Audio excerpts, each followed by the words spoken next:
presente servicio de adoración será pregrabado y podrá ser compartido en todas las redes sociales para edificación de la iglesia. Aunque la presente adversidad nos ha limitado de nuestras reuniones presenciales, recordemos que seguimos siendo piedras vivas, columna y sostén de la verdad. A continuación, te invitamos a ser parte de este servicio de adoración. Primera de Samuel 2, versículos del 1 al 10. Versículo 1. Entonces Ana oró y dijo: Mi corazón se regocija en el Señor, mi fortaleza en el Señor se exalta. Mi boca sin temor habla contra mis enemigos, por cuanto me regocijo en tu salvación. No hay santo como el Señor, en verdad, no hay otro fuera de ti, ni hay roca como nuestro Dios.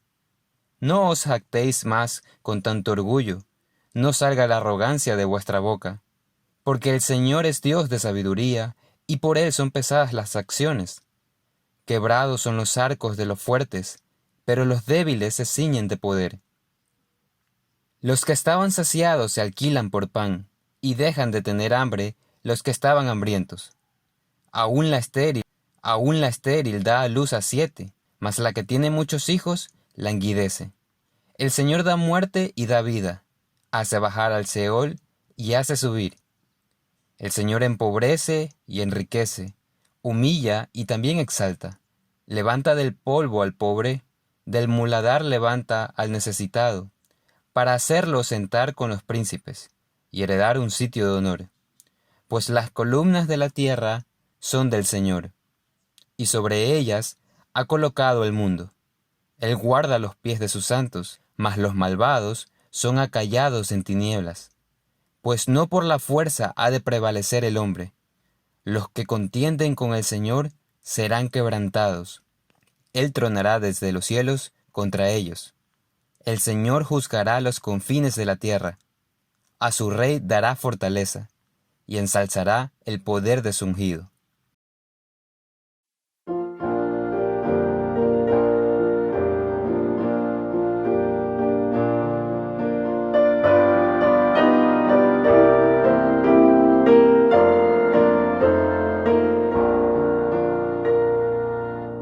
Al Cristo vivo sirvo y en Él el mundo está. Aunque otros lo negaren, yo sé que Él vive ya. Su mano tierna veo, su voz consuelo da. Y cuando yo le llamo, muy cerca está. Él vive, hoy vive el Salvador. Conmigo está y me guardará, mi amante redentor. Él vive, me imparte salvación. Sé que Él viviendo está porque vive en mi corazón.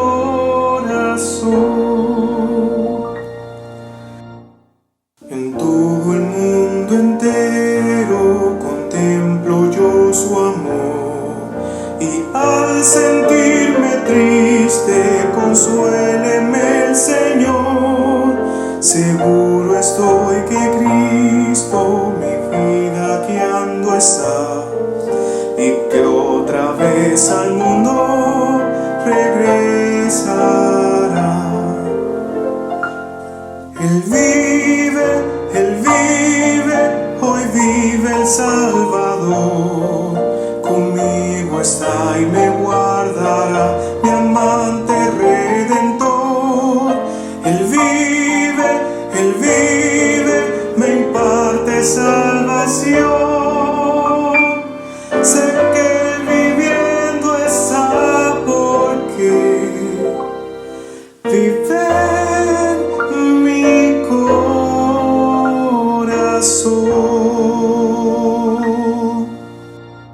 Regocijad, cristianos, hoy himnos entonar, eternas aleluyas a Cristo el Rey cantar.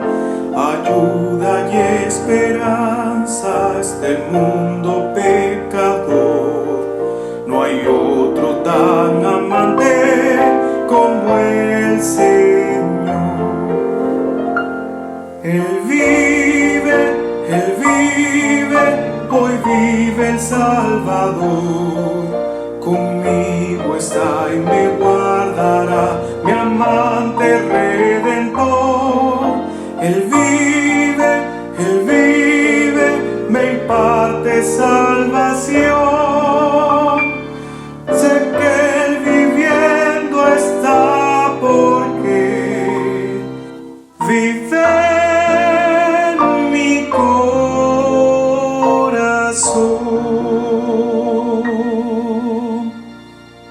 Oseas capítulo 14, versos del 1 al 9. Vuelve, oh Israel, al Señor tu Dios, pues has tropezado a causa de tu iniquidad. Tomad con vosotros palabras y volveos al Señor. Decidle, quita toda iniquidad y acéptanos bondadosamente, para que podamos presentar el fruto de nuestros labios. Asiria no nos salvará, no montaremos a caballo, y nunca más diremos, Dios nuestro. A la obra de nuestras manos, pues en ti el huérfano haya misericordia. Yo sanaré su apostasía, los amaré generosamente, pues mi ira se ha apartado de ellos. Seré como rocío para Israel, floreceré como lirio. Seré como rocío para Israel, florecerá como lirio, y extenderá sus raíces como los cedros del Líbano. Brotarán sus renuevos, y será su esplendor como el del olivo, y su fragancia como la de los cedros del Líbano. Los que moran a su sombra cultivarán de nuevo el trigo y florecerán como la vid. Su fama será como la del vino del Líbano. Efraín, ¿qué tengo yo que ver con los ídolos? Yo respondo y te cuido. Yo soy como un frondoso ciprés. De mí procede tu fruto. Quien es sabio, que entienda estas cosas. Quien es prudente, que las comprenda. Porque rectos son los caminos del Señor, y los justos andarán por ellos, pero los transgresores tropezarán en ellos.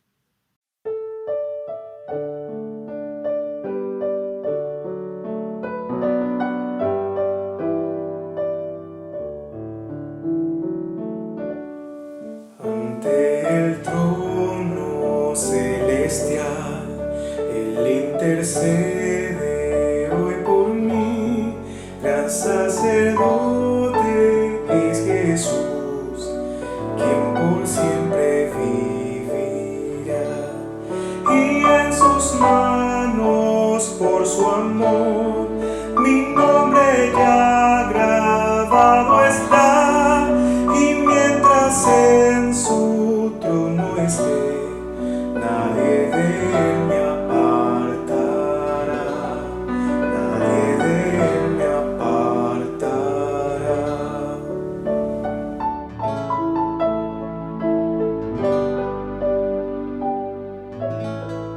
Cuando he caído en tentación y al sentir condenación, al ver al cielo encontraré el inocente que murió, y por su muerte el Salvador ya mi pecado perdonó, pues Dios el justo aceptó su sacrificio hecho por mí, su sacrificio hecho por mí.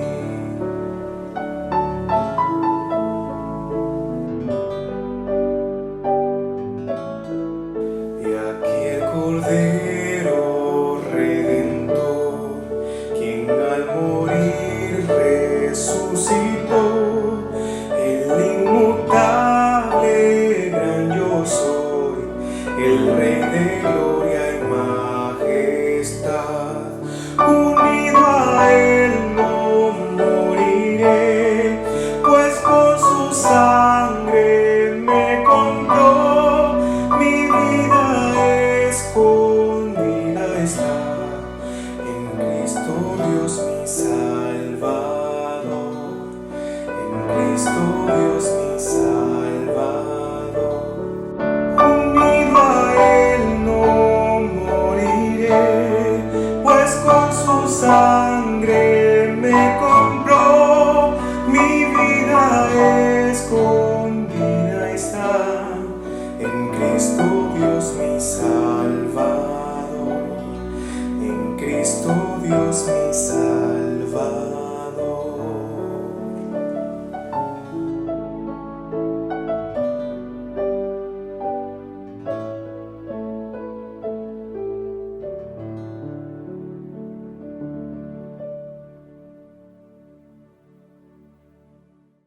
Segunda de Corintios 4, versículos del 1 al 18. Por tanto, puesto que tenemos este misterio, según hemos recibido misericordia, no desfallecemos, sino que hemos renunciado a lo oculto y vergonzoso, no andando con astucia ni adulterando la palabra de Dios, sino que mediante la manifestación de la verdad nos recomendamos a la conciencia de todo hombre en la presencia de Dios. Y si todavía nuestro evangelio está velado, para los que se pierden está velado, en los cuales el Dios de este mundo ha cegado el entendimiento de los incrédulos, para que no vean el resplandor del evangelio de la gloria de Cristo, que es la imagen de Dios, porque no nos predicamos a nosotros mismos, sino a Cristo Jesús como Señor y a nosotros como siervos vuestros por amor de Jesús. Pues Dios, que dijo que de las tinieblas resplandeciera la luz, es el que ha resplandecido en nuestros corazones para iluminación del conocimiento de la gloria de Dios en la faz de Cristo. Pero tenemos este tesoro en vasos de barro, para que la extraordinaria grandeza del poder sea de Dios y no de nosotros, afligidos en todo, pero no agobiados, perplejos, pero no desesperados, perseguidos, pero no abandonados, derribados, pero no destruidos, llevando siempre en el cuerpo por todas partes la muerte de Jesús, para que también la vida de Jesús se manifieste en nuestro cuerpo.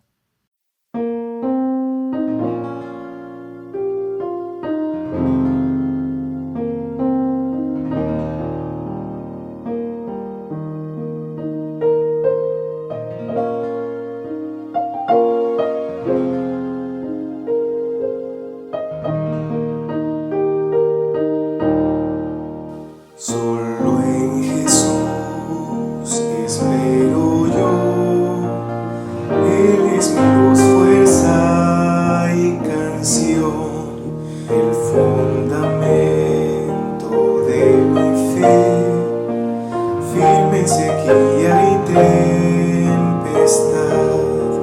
Cuán alto amor, profunda paz, donde el temor se alejará, mi fiel Señor, consolador, en el amor de Cristo estoy. Solo en Jesús que se entregó, Dios habitó en debilidad, un don de amor y de verdad, solo el desprecio recibió, y en esa cruz cuando Él murió, Jehová el Señor lo quebrantó, fue mi pecado el que cargó, para que viva yo murió.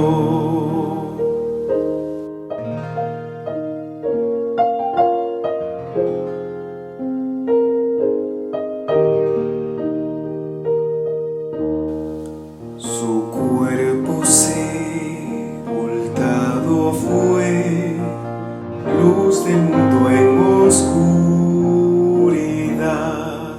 De pronto el glorioso ya de entre los muertos se elevó, y en su victoria mi Señor me rescató de maldición, pues suyo soy y mío es Él, comprado por su sangre soy.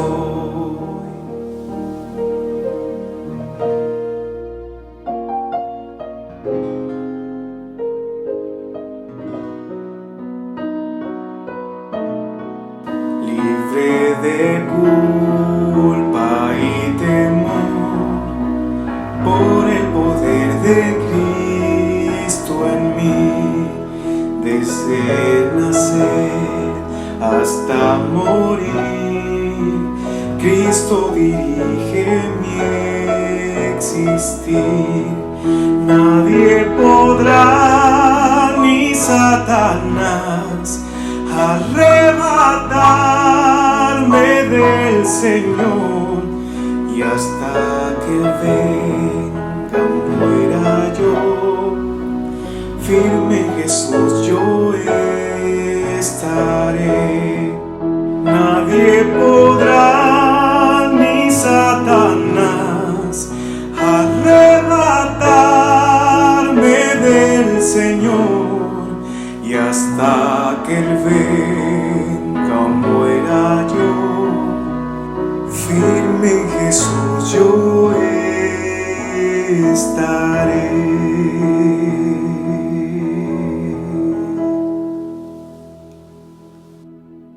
Bienvenidos todos a nuestra comunidad de Iglesia Gracia Irresistible. Es un gozo que puedan compartir hoy con nosotros. Espero que se hayan gozado con los cánticos, la alabanza y el orden. Y estamos aquí y me permiten orar para empezar este sermón del día de hoy. Amantísimo Dios, Señor, te agradecemos, Padre, por lo que nos das. Gracias, Señor, por poder cantar, poder alabarte, Señor, poder exaltar tu santo nombre.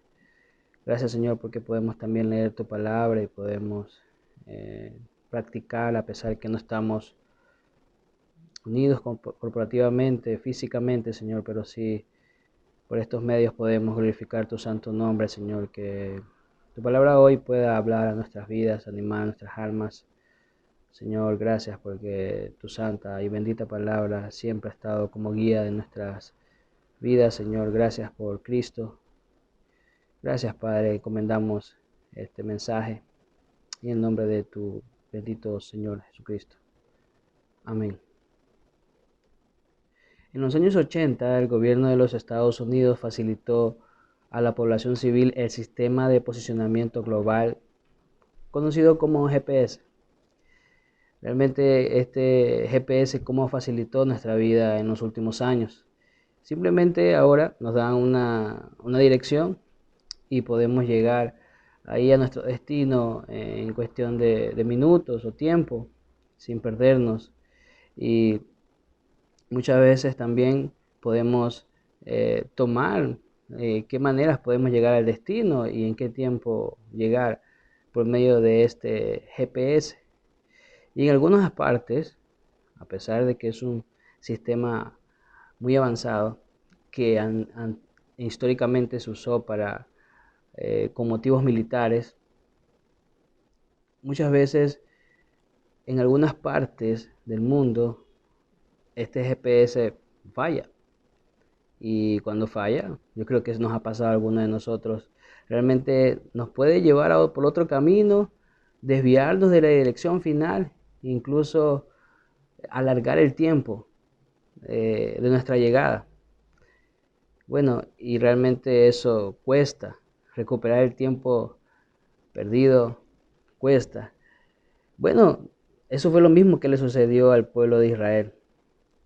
El pueblo de Dios exiliado de Babilonia perdió su rumbo, perdió su camino.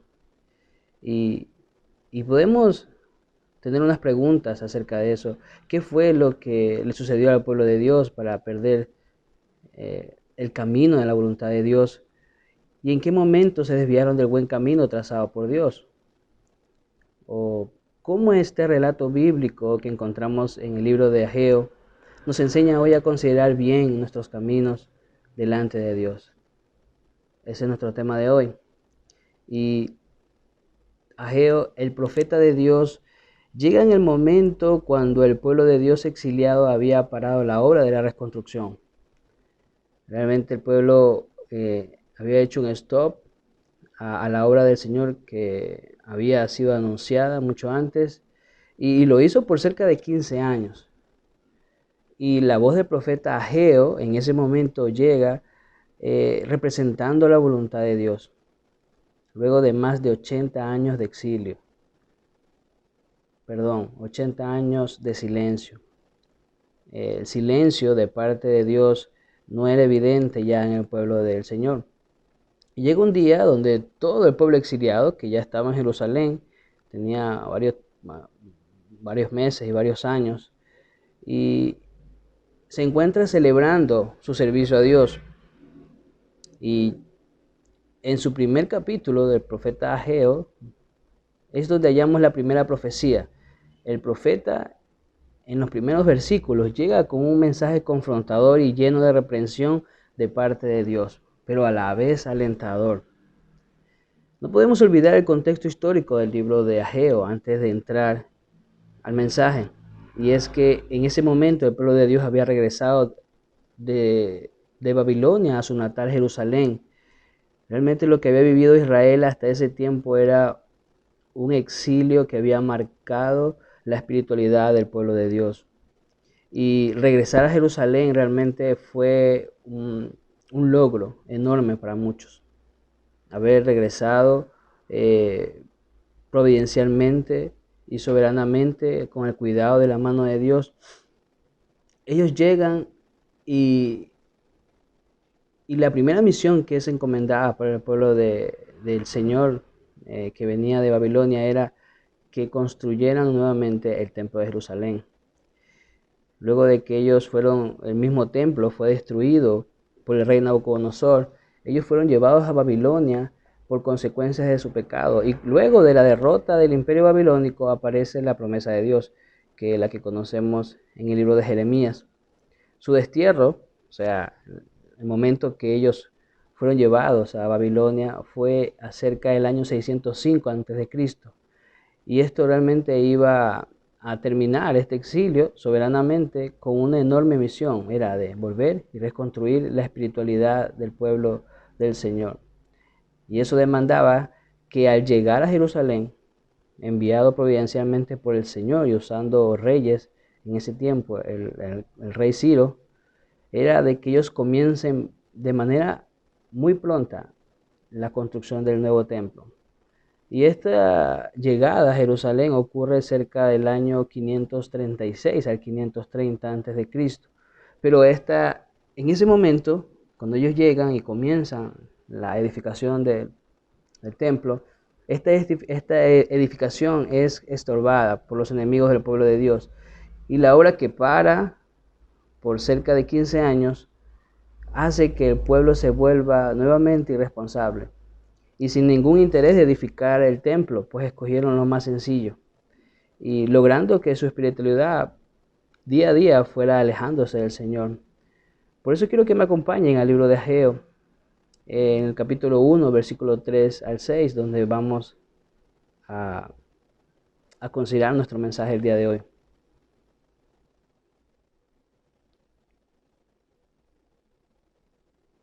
Y dice el versículo 3, entonces vino la palabra del Señor por medio del profeta Ageo, diciendo, ¿es acaso tiempo para que vosotros habitéis en vuestras casas artesonadas mientras esta casa está desolada? Ahora pues, así dice el Señor de los ejércitos, considerad bien vuestros caminos. Sembráis mucho, pero recogéis poco. Coméis, pero no hay suficiente para que os saciéis. Bebéis, pero no hay suficiente para que os embriaguéis. Os vestís, pero nadie se calienta. Y el que recibe salario en bolsa rota. Esta intervención del profeta Ageo representa la primera parte del mensaje de hoy. Y podemos catalogar esta primera parte como la intervención divina en nuestros caminos de responsabilidad espiritual. Y es lo que pudimos ver en el versículo 3 y 4, que la palabra de Dios, como llegó al pueblo, como vino, dice el texto, en el versículo 3, es nuestro GPS hacia la voluntad de Dios. La voluntad de Dios ya estaba revelada por el Señor. El Señor había obrado de manera providencial y había encomendado al pueblo que en cuanto llegaran ellos, se encargaran fielmente a reconstruir el templo que iba a representar la espiritualidad del pueblo. Este templo que había sido principalmente hecho o edificado por el rey Salomón y que luego Nabucodonosor lo destruyó totalmente con su ciudad, eso hizo que fuera una misión casi imposible. Pero, ¿por qué era tan necesaria la reconstrucción del templo? Bueno, porque el templo de Jerusalén fue el centro de adoración del pueblo judío. El Señor prometió en su palabra, como lo podemos ver en Éxodo 40:34, que la presencia de la gloria del Señor se instaló en el tabernáculo y luego en el primer templo de Jerusalén, que fue edificado por el Salomón, que también lo podemos encontrar en Primera de Reyes 8:10. Después de ese primer templo, que fue hecho por Salomón, no solamente se les recordaba al pueblo judío que Dios estaba presente, pero invisiblemente, sino que era el lugar donde realmente veían a Dios o podían el Señor manifestar su poder por medio de su pueblo. Y eso también lo podemos encontrar en el Salmo 42:2. Entonces, el templo de Jerusalén era un referente muy importante para el pueblo de Dios, porque era el lugar donde el pueblo hacía actos concretos de ofrenda, de adoración, de alabanza, y con estos actos demostraba era un sometimiento a la autoridad de Dios. Era lo que algunos estudiosos lo catalogan como la teocracia. El templo de Jerusalén fue una referencia en ese tiempo, porque el Señor quería que el pueblo recupere su espiritualidad, que no iba a existir otra cosa, que el templo no consiguiera en sus almas, en su espíritu, y era que ellos vuelvan al servicio del Señor. Entonces Dios sabía que fácilmente el pueblo se iba a perder cuando dejara de poner en práctica su espiritualidad, y eso era lo que habían hecho en 70 años en el cautiverio. Y luego de 15 años más, donde la obra del Señor fue parada, ellos habían olvidado ya acerca de esta misión y la misión que revelaba la voluntad de Dios. Entonces, para el Señor era primordial que antes de edificar sus propias casas, tenían que ellos construir el templo del Señor. Eso nos enseña que nosotros podemos descuidar espiritualmente nuestras vidas. Y cuando descuidamos espiritualmente nuestras vidas, nuestra relación con el Señor mengua o es poca. Y Romanos 12:1 y 2 nos dice cómo debe ser ahora, dentro del nuevo pacto, nuestro servicio o nuestra espiritualidad, pensando un poco o ilustrándolo cómo debía ser en el templo de Jerusalén, que era lo que el Señor deseaba que no se pierda. Y era en Romanos 12:1-2, dice: por consiguiente, hermanos, os ruego, por la misericordia de Dios, que presentéis vuestros cuerpos como sacrificio vivo y santo, aceptable a Dios, que es vuestro culto racional. Y no adaptéis a este mundo, sino transformaos mediante la renovación de vuestra mente, para que verifiquéis cuál es la voluntad de Dios, lo que es bueno, aceptable y perfecto. La voluntad de Dios era visible por medio de su palabra. Por eso el versículo 3 menciona que vino la palabra del Señor por medio del profeta Ageo. Era la manera como Dios se revelaba a su pueblo, revelaba su voluntad en ese tiempo. Y también podemos ver que en estos versículos, en el versículo 4, que donde encontramos que la palabra de Dios es dura y confrontadora con lo que le dice al pueblo, diciéndole una pregunta, a llevarlos a examinar y a la vez a amonestarlos. Porque la pregunta dice: ¿es acaso tiempo para que vosotros habitéis en vuestras casas artesonadas mientras esta casa está desolada? Ahora puede surgir algunas preguntas. ¿Había algún problema en construir las casas del pueblo? ¿O acaso Dios no quiere que nos compremos una casa o bienes fruto de nuestro esfuerzo y el trabajo que Él nos da? ¿Qué tiene de malo en adornar nuestra casa? Y bueno, en este pasaje encontramos dos problemas que el pueblo de Dios había creado. Y era que el primero, que el tiempo de construir sus casas no estaba de acuerdo al tiempo que Dios quería que ellos hagan con sus vidas. Y segundo, el descuido de la voluntad de Dios era que al construir sus casas iban a perder ese tiempo. Entonces ellos habían olvidado que tenían pruebas suficientes de que la voluntad de Dios los guiaba a reconstruir el templo. O sea, ellos no podían dudar de que la construcción del templo o del nuevo templo, de edificar en las ruinas que había quedado después de la destrucción, tenían que hacerlo inmediatamente cuando ellos llegaran. El Señor proveyó todos los recursos y lo podemos leer en Esdras 4, cuando el rey Darío aprueba el edicto del rey Ciro, aprobando que todos los recursos que se necesitaban para volver a reconstruir el templo iban a salir del tesoro real. Y no solamente iban a ayudar los recursos a reconstruir el templo del tesoro del imperio medo-persa, sino que ellos iban a proveer los animales para que el pueblo de Dios pueda adorar y pueda llevar esos sacrificios que eran parte del servicio de Dios y que ellos tenían a disposición todos los recursos que el Señor les había proveído providencialmente o soberanamente. Ellos tenían a disposición todos los bienes que necesitaban para no parar la obra, pero la habían parado. Es por eso que interviene el profeta Ageo y lo reconocemos como una intervención divina.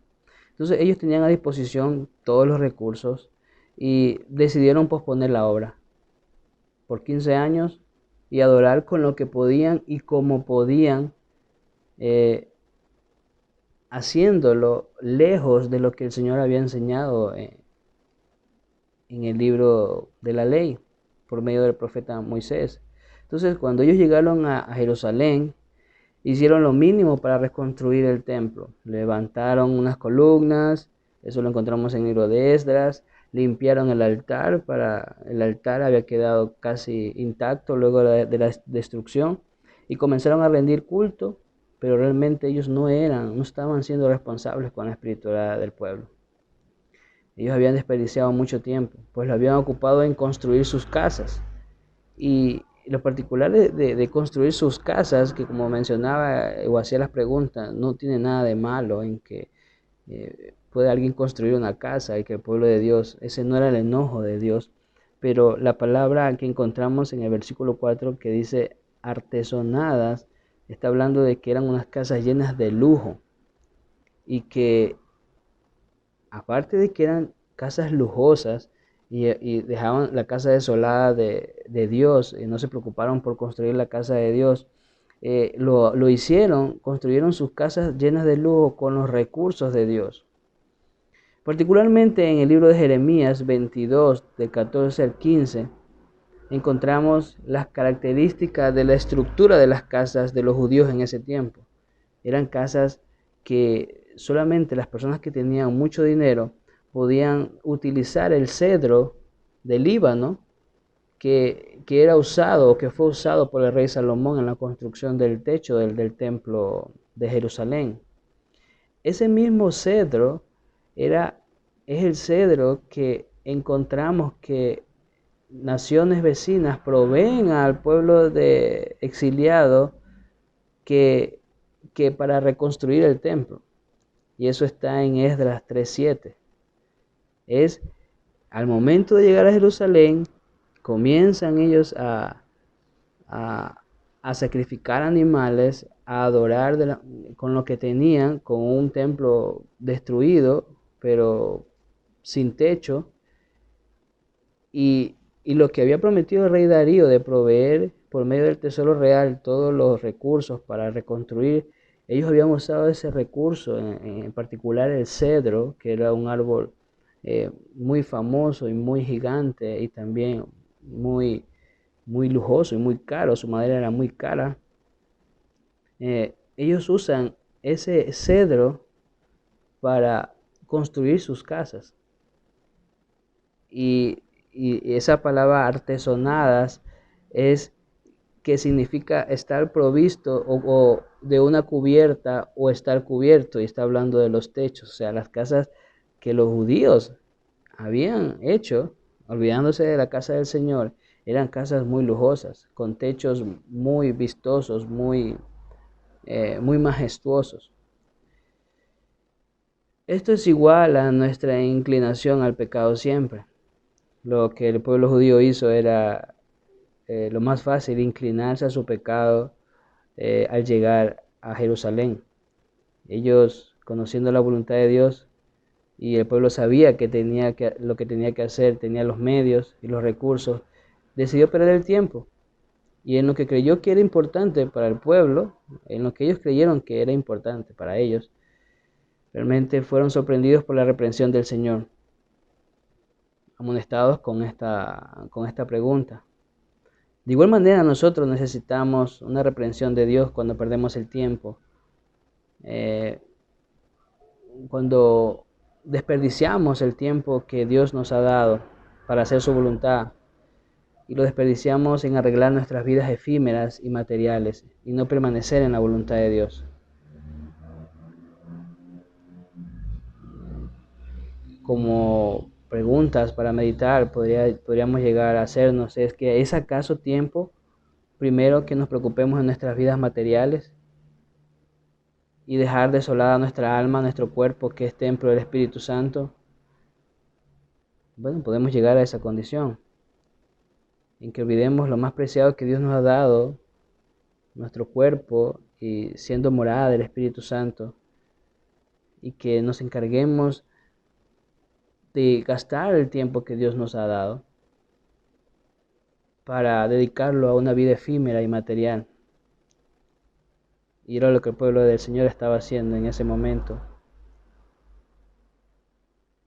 Luego de la reprensión y confrontación de Dios que encontramos en el versículo 4 con esa pregunta, viene también esta segunda parte, y la segunda parte la he considerado como la amonestación de cambiar nuestros caminos. Ahora, ¿qué es una amonestación? Bueno, una amonestación es advertir o aconsejar con respecto al comportamiento de alguien. Lo que encontramos en el versículo 5, que dice: ahora pues, así dice el Señor de los ejércitos, considerad bien vuestros caminos. Luego de la pregunta de amonestación viene una reprensión más fuerte. Le dice al pueblo: considerad bien vuestros caminos. Podemos deducir como una amonestación fuerte y reprensiva y de enojo de parte del Señor.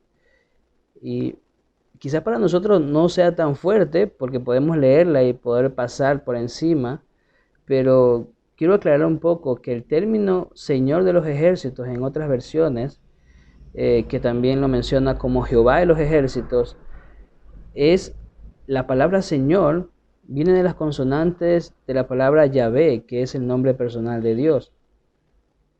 Y en otras palabras, es un nombre que no solamente identifica a Dios, sino que también revela su carácter.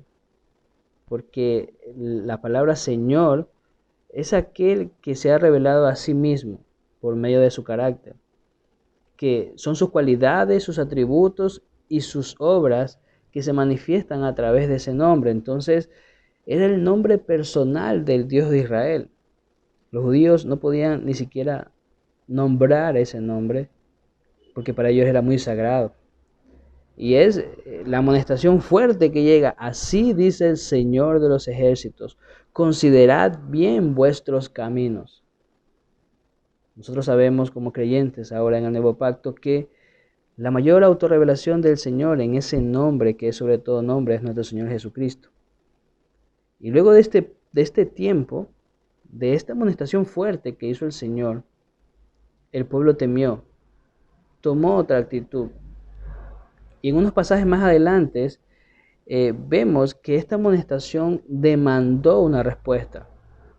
¿Y hacia quién demandó una respuesta? Hacia el que la hizo, a favor de quien hizo la amonestación. Podemos notar que el problema de nuestra responsabilidad espiritual y el descuido por la obra del Señor fue lo mismo, en la misma irresponsabilidad y descuido por reedificar el templo, que lo que resumía para el pueblo del Señor en ese tiempo era la inclinación a su pecado, a escoger lo más fácil. Y esto había afectado el motor de su espiritualidad, que era el corazón. El corazón del pueblo estaba lejos del Señor. Estaba sirviendo al Señor, pero estaba lejos porque su espiritualidad lo había llevado a que el Señor los reprendiera fuertemente y que los llevara a considerar bien sus caminos. La Nueva Traducción Viviente dice, reflexionen sobre su proceder. Es lo que eh, literalmente les dice al pueblo de Israel en ese momento. Mediten, reflexionen bien en sus caminos. Y este pueblo estaba lleno de debilidades como nosotros. No había meditado en el cuidado providencial del Señor. Había olvidado cómo la mano del Señor los sacó de Babilonia favorablemente. Y ni siquiera pensaron por un momento que estaban haciendo mal. Sus vidas eran tan activas que se habían parado a meditar lo que realmente estaban haciendo delante del Señor. No se tomaron un tiempo para reflexionar, examinar su participación de su corazón en la voluntad de Dios, y era lógico que el Señor llegara con una reprensión fuerte. Y ahora, ¿qué debemos hacer nosotros si llegamos a descuidar nuestra espiritualidad, al igual que este pueblo? ¿Qué pasos debemos tomar para examinar bien nuestros caminos? Bueno, primero entender que el recurso de gracia que tenemos como la oración no es meditar en la voluntad de Dios. El meditar es una práctica que el pueblo de Dios ha dejado de hacer, que casi no existe en nuestras vidas. Y este meditar es una práctica que debemos llevar a la luz de la palabra del Señor para examinar lo que realmente hay en nuestro corazón, en cómo estamos conduciéndonos delante del Señor, en por qué estamos haciendo lo que hoy estamos haciendo delante de los ojos del Señor. Y quizás en este tiempo de pandemia, como cristianos, no nos hemos parado a reflexionar cómo estamos reconstruyendo nuestra espiritualidad en medio del confinamiento. Quizás los esposos en medio de este confinamiento no han pastoreado a sus esposas, no han llevado a sus esposas a la piedad y a las buenas obras como la palabra nos enseña. Y como esposo quizás estás tratando de menospreciar a tu esposa en este tiempo que tenemos muchas horas juntos y en un lugar, y que como esposo no estás tratando bien a tu esposa y que no la estás ayudando y no estás siendo ese sacerdote en el hogar. ¿Cómo estamos usando o cómo estás usando el internet en estos tiempos de ocio? Puedes meditar y considerar cómo está tu vida delante de los ojos de Dios. ¿Cómo estamos considerando bien nuestros caminos delante del Señor? Debemos examinarnos y si hallamos malos caminos, debemos arrepentirnos y hacer caso a la amonestación del Señor. De la misma manera que el pueblo estaba siendo confrontado fuertemente por el Señor. El libro de Filipenses 2:21 nos ayuda a entender este punto y dice, porque todos buscan sus propios intereses, no los de Cristo Jesús. Estas personas, el pueblo del Señor estaba sirviendo, pero a su manera al Señor. Habían olvidado muchas cosas. Y una de esas era que se habían alejado de la voluntad de Dios, porque habían buscado sus intereses. Y nosotros podemos estar en la posición de Filipenses 2:21, como Pablo exhorta a la iglesia en Filipos, que había personas que buscaban los intereses propios, sus intereses egoístas, pero no los de Cristo.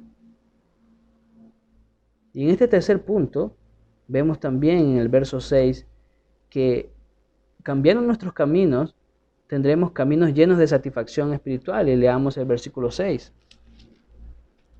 Sembráis mucho, pero recogéis poco. Coméis, pero no hay suficiente para que os saciéis. Bebéis, pero no hay suficiente para que os embriaguéis. Os vestís, pero nadie se calienta. Y el que recibe salario en bolsa rota. El pueblo de Israel había hecho caso omiso a la voluntad de Dios y había llegado la insatisfacción a sus vidas y el Señor lo sabía.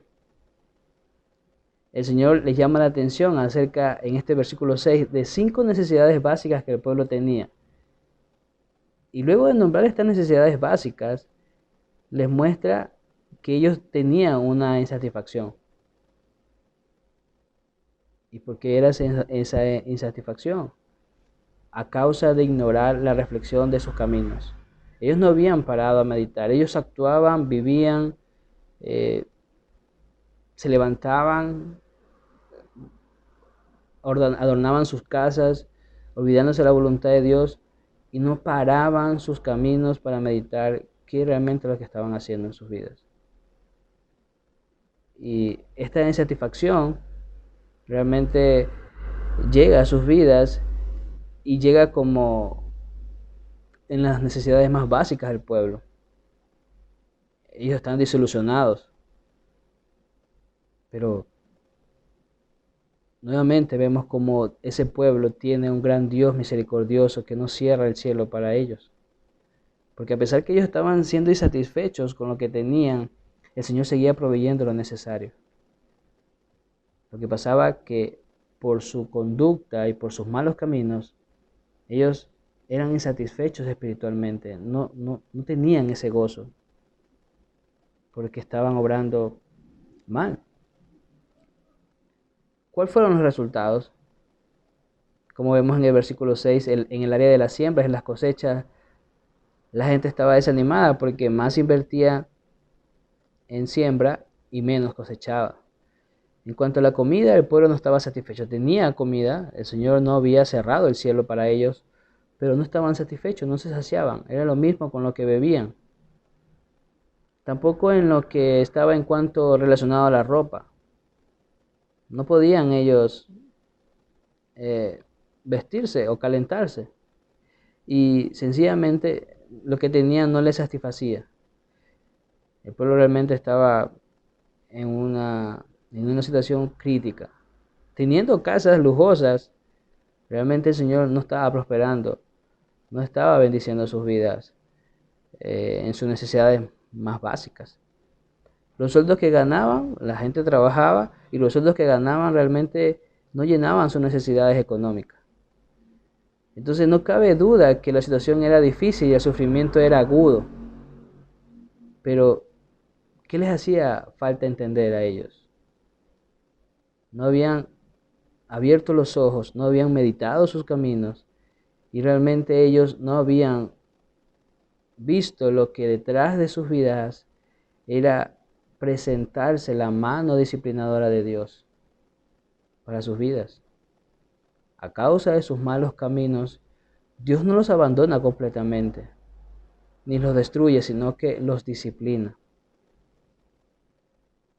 Y es lo mismo que muchas veces debe pasar con nosotros, porque muchas veces la mano disciplinadora de Dios debe acercarse a nuestras vidas para ayudarnos a meditar en nuestros caminos.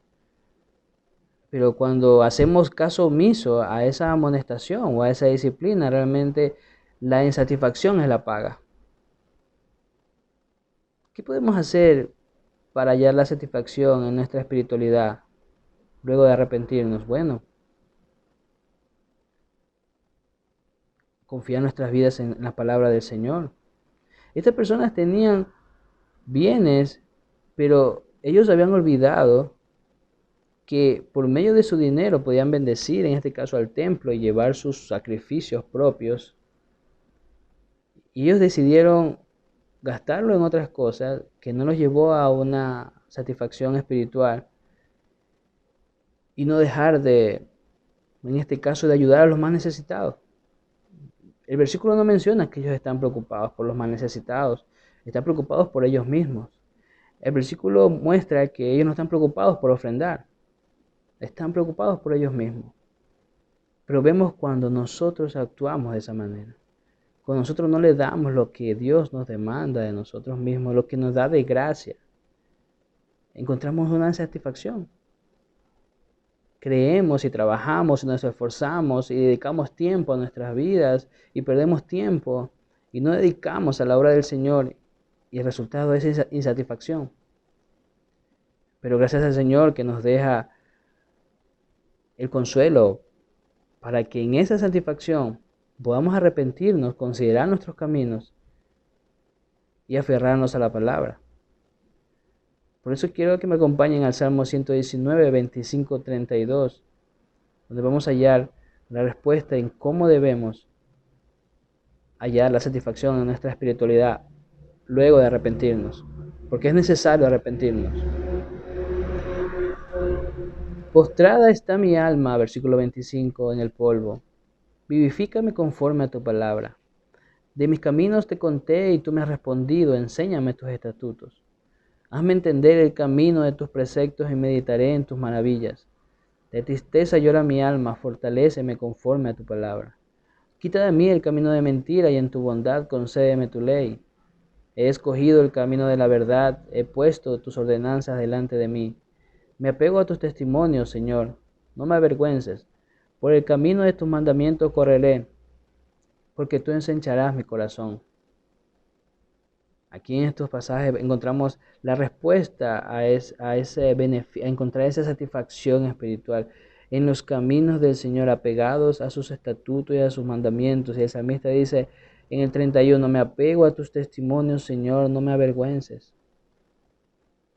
Por el camino de tus mandamientos correré, por esos caminos, de esos mandamientos, tu voluntad obedeceré, es lo que está diciendo el salmista, porque tú ensancharás mi corazón. La única manera de hallar ese gozo que necesitamos en medio de toda la voluntad del Señor es aferrarnos a sus caminos, seguir su voluntad. Como conclusión, amados hermanos y amigos, vemos primero que la intervención divina en nuestros caminos de responsabilidad espiritual siempre son necesarios. Siempre el Señor va a estar interviniendo divinamente cuando nosotros somos irresponsables. La amonestación también debe ayudarnos a cambiar nuestros caminos, a que esa amonestación espera una demanda y una respuesta.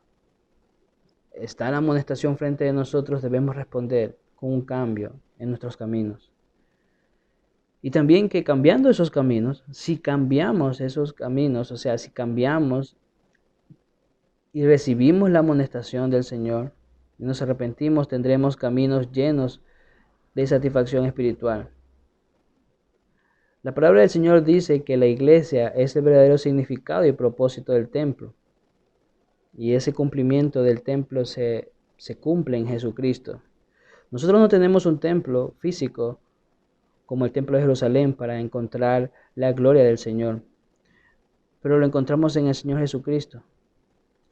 Y el libro de 1 de Pedro 2, del 5 al 6, nos dice que somos piedras vivas, que somos edificados a una piedra angular que es Jesucristo. Tenemos esa roca, somos el edificio. Efesios 2:21 también dice que nosotros somos edificios cimentándonos unos a otros para así formar el edificio del Señor. El énfasis ahora no es un templo físico, sino nuestra espiritualidad, que como iglesia nosotros formamos ese edificio y cómo estamos adorando al Señor y cómo estamos sirviendo al Señor y cómo estamos meditando y reflexionando en sus caminos, en seguir su voluntad, en seguir expandiendo su evangelio, en seguir ayudando a los más necesitados, en seguir confiando en Él, que Él estará con nosotros hasta el fin del mundo. Esa es la voluntad del Señor en estos días para la iglesia local, para la iglesia universal de Cristo, donde no adoramos al Señor en edificios o en templos de 4 paredes, sino que el Señor mora en cada uno de nosotros. Ese es el verdadero significado y el propósito de la iglesia en estos días. ¿Qué nos encontramos haciendo para seguir estos caminos, para recibir esta amonestación y decidir y cambiar nuestros rumbos? Que el Señor nos bendiga. Oremos. Padre, gracias, Señor, por tu palabra. Gracias por traernos, Señor, siempre aliento. Como nos enseñas en medio de estos relatos bíblicos, Señor, por medio del profeta Ageo, que podemos ser llevados, Señor, por nuestros caminos, siempre inclinados al mal. Pero tu intervención divina, Señor, siempre está ahí lista para ayudarnos, para socorrernos, Señor. Padre, te pedimos perdón si hemos ido por nuestros caminos. si no hemos parado y meditado y reflexionado bien sobre nuestros caminos, sobre nuestro corazón. Señor, y ayúdanos para encontrar esa satisfacción espiritual, Señor. Que quizás algunos de nosotros estamos insatisfechos en este tiempo, pero es porque hemos descuidado nuestra espiritualidad como templos del Señor. Padre, gracias por esta exhortación, gracias por tu palabra, Señor. Bendice tu palabra a todos los que han oído hoy tu palabra, en el nombre de Cristo. Amén. Muchas gracias, que el Señor los bendiga.